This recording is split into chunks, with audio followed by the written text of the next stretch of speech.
یہ 10 اپریل 1912 کا واقعہ ہے جب برطانیہ کے شہر ساؤتھ ہیمپٹن سے عملے سمیت 2226 افراد ایک بحری جہاز کے ذریعے امریکی شہر نیو یارک جا رہے تھے۔ وائٹ سٹار نامی کمپنی کی ملکیت یہ جہاز اپنے دور کا سب سے بڑا، مہنگا اور جدید ترین بحری جہاز تھا جو $75 لاکھ کی خطیر رقم سے تیار ہوا تھا۔ چونکہ اس جہاز کا یہ پہلا سفر تھا اس لیے اس کمپنی کا مالک بھی اس جہاز کا ہم سفر تھا۔ ابھی اس جہاز کو روانہ ہوئے 5واں روز تھا جب یہ ایک برفانی تودے سے ٹکرا کر نیو فاؤنڈ لینڈ کے ساحل کے قریب حادثے کا شکار ہو کر ڈوب گیا جس کے باعث 1502 مسافر ڈوب کر زندگی کی بازی ہار گئے جبکہ 722 مسافروں کو زندہ بچا لیا گیا۔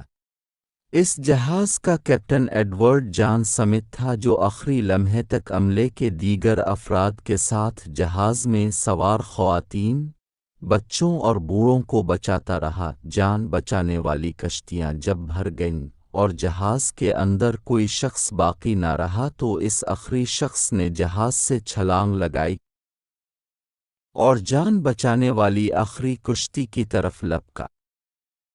اس سے پہلے کہ وہ کشتی میں داخل ہوتا مسافروں نے شور مچا دیا، مت آنا، یہ پہلے ہی گنجائش سے زیادہ بھر چکی ہے۔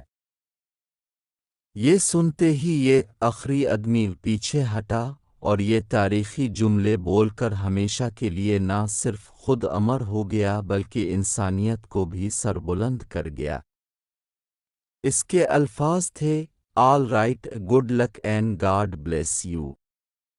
یہ آخری آدمی اسی جہاز کا 62 سالہ کپتان ایڈورڈ جان سمتھ تھا جو دوسروں کو بچاتا بچاتا خود فرض شناسی اور انسانیت کی مثال قائم کر گیا۔